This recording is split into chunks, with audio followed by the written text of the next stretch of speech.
Good morning and welcome to another edition of OLF, where I talk a little bit about chainsaws and their performance and a whole lot of lies that have been told by a certain sod farmer in our area. So don't forget to stay tuned to the comments section because I'm sure you're going to enjoy this one. Okay, so I'm going to give you all a word of advice when it comes to these little chainsaws. As you can see, I've actually got it apart. I've already taken this one apart.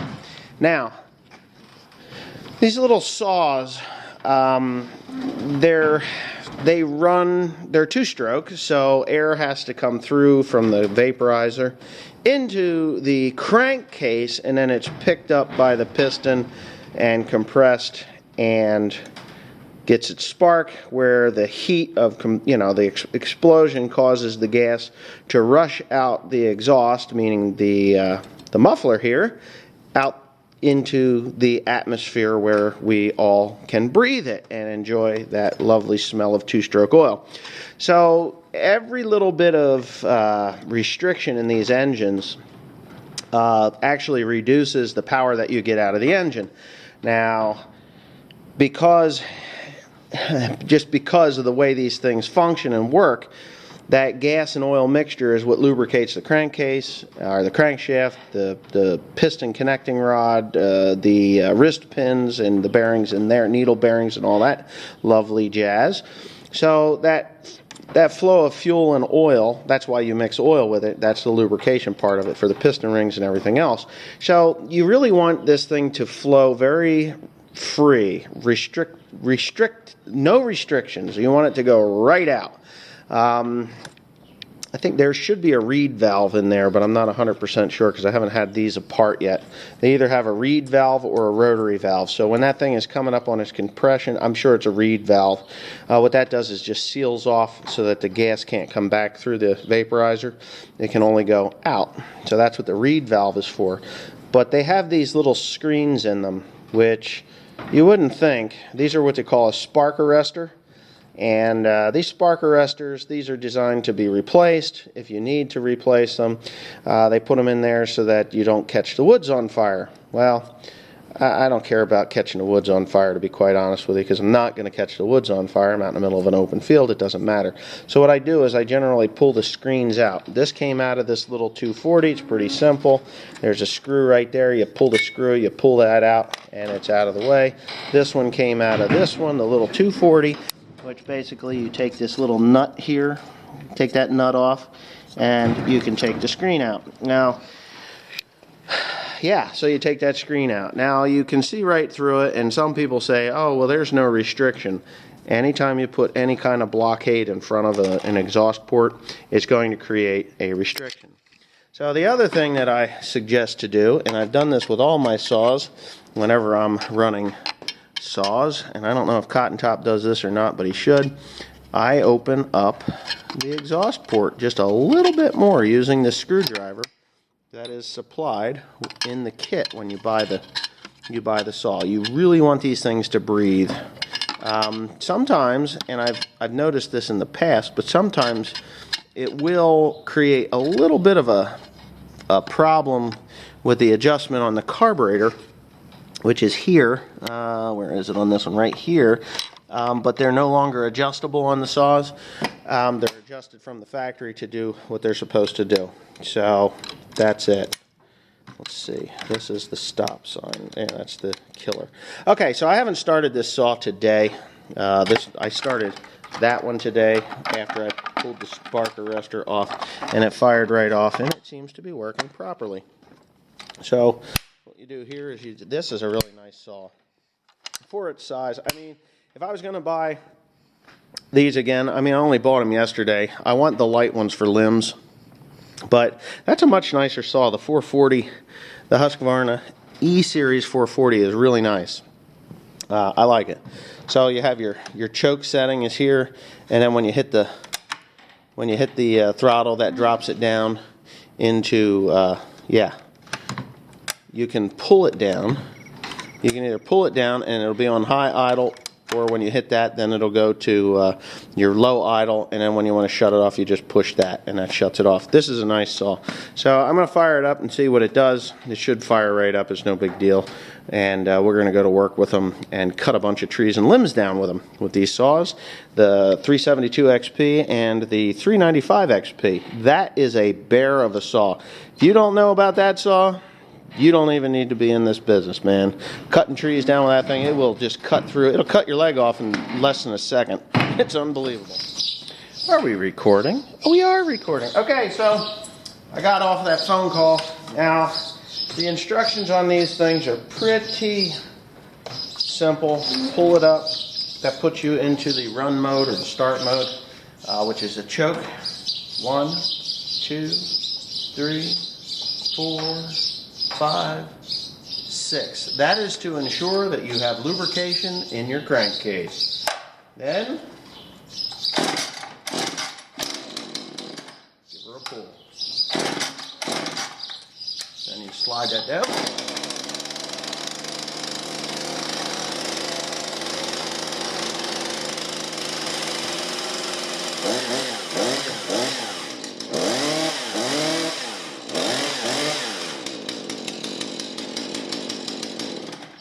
So that one's working quite well. That's without the screen. That was this little screen here. That's so that it breathes. So if you're buying a new saw or you have an old saw, the older the saw, the more gummed up these things become. Okay, you want to see the 20-year-old trees? Here they are. So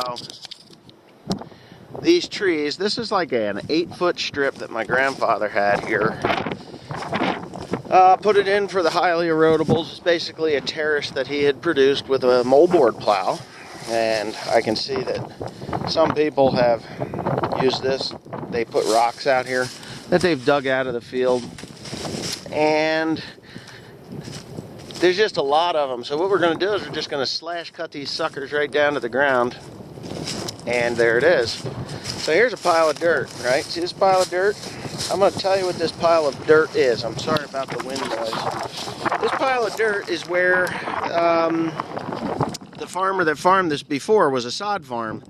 And of course they claim to the end of the earth that they do not take any dirt off or soil or topsoil from the field, which I have always known to be a load of bullshit. And there's several of these piles of dirt here. This is where a pallet of sod. This is where a pallet of sod falls over, and then they take it to the side of the field and throw it in there. So that's probably not even a pallet. I've walked up here a little ways, and I can see several of them. You get up there, I'll show you a little more of them a little later. So when a sod farmer comes to your farm and says, oh no, we don't take any topsoil, it's all root mass. Well, that brown shit at the bottom of that root mass, that's soil, it's topsoil. So as they strip the topsoil away over years and years and years, and they're lying to you and telling you, oh no, that's natural erosion, that the field is sinking, you know, and all that crap. That's what you get, piles from sod. I'm going to walk down here real quick and show you some more. Here's another one. They were rolls of sod, and this is the remains of a roll of sod. You can see it in there. Now don't tell me that that is not soil. It's bullshit. That's soil. It's soil. The roll of sod, I'm going to roll it out because the grass is still in it. That's it. Mounds of sod and soil. No soil, my ass. Out of the wind and explain that. I've been told for years, and when they were taking the sod off of this farm, my mother was livid. And I mean, when I say livid, I mean flippin' mad. Because you could just see the soil coming off the field on those rolls. And every load of that sod that came off of these fields was about 20 to 25 tons of material. And it's grass, right? It's just grass, it's just root mass. Well, I just proved with those piles of rolled sod in the fence line there that it's not just root mass and grass. It's dirt. a lot of dirt. So my mother had forbid the guy to put sod in here, and they did listen, which was good. But, you know, I don't know how many years they pulled sod off of here, maybe a handful of years, 6 or 8 years of pulling sod over the last 20. So I would say that they probably pulled somewhere around 1 inch or 2 inches of topsoil off this farm. And may not sound like a lot, but a couple of inches of topsoil is a lot of topsoil. So anyways, with that being said, these trees, you can see them. There's this line here, all the way there's 1, 2, 3, 4. There's 1, 2, 3, 4, 5. There's 5 of these lines of trees, and I'm just waiting for people to show up. I don't want to get out here. Well, I'm going to start cutting anyway, but my nephew and my sons, they're going to come and they're going to slash it up, and then we'll come back with a brush hog and chew on it a little bit, I believe, or we'll just pile it up in the center there and let it break down a little bit. I know the hunting club wants to use these lines for pheasants, which this will make good pheasant work, so, or pheasant cover, and they can hunt them here. 1, 2, 3, 4, 5 different rows. Life will be good for them. So I'm just gonna shut my mouth, and I'll probably set up a tripod at some point and put it out here, and you can watch the live action tree slash. And talk about people, gotta talk about people. So me, Joe, Tim, and Cody just got finished slash cutting, I don't know, a lot of feet of trees that the former farmer that used to farm this ground left grow up in here. And we spent pretty much 7 or 8 days. Here comes the deer across the field. Yeah, there's a big old buck coming up the rear. You can tell they have a different gait. So anyways, we cut them up and laid them here. They will no longer shade the field, so that's a good thing.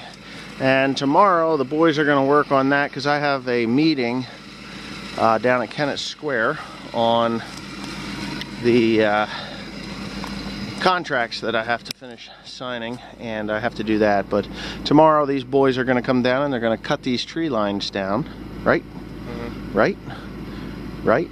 You're going to get here with bells on? Huh? Yeah, don't give me that zombie shit. So tomorrow I'll come back from the meeting and I will come directly to the field here and keep up, take a look and see what they've done here. There's 1, 2, 3, 4 more fence lines to do. 4 more. And 5 if there's a few, just a few in that one.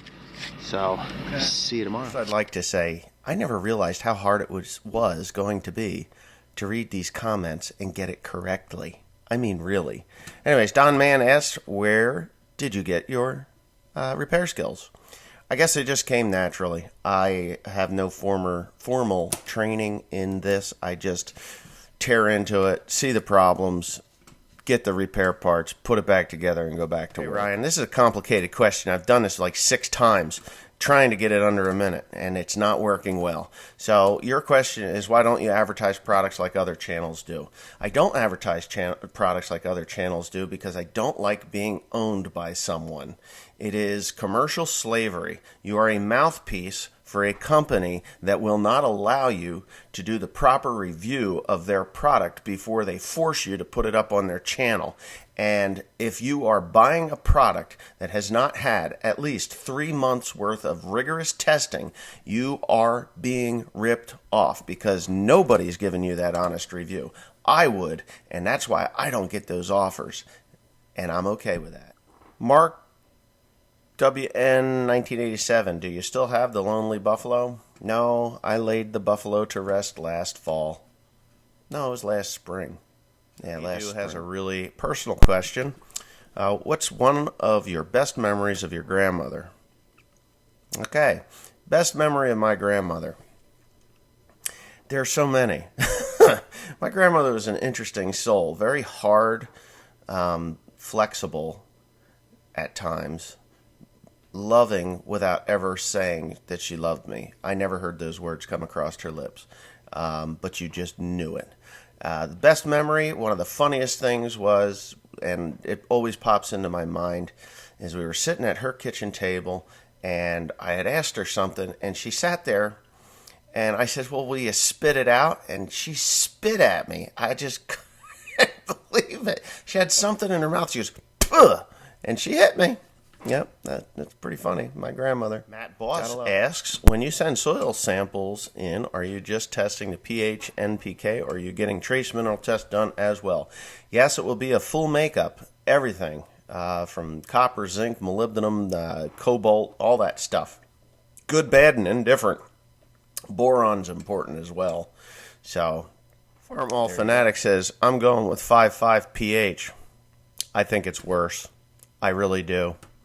I had some information that leads me to believe that it's worse. JC Lawn, this is a disturbing one. I never even thought of it.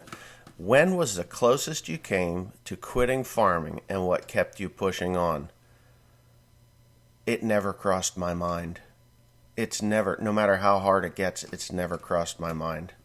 Last question before I go in search of a negative one I'm going to try today.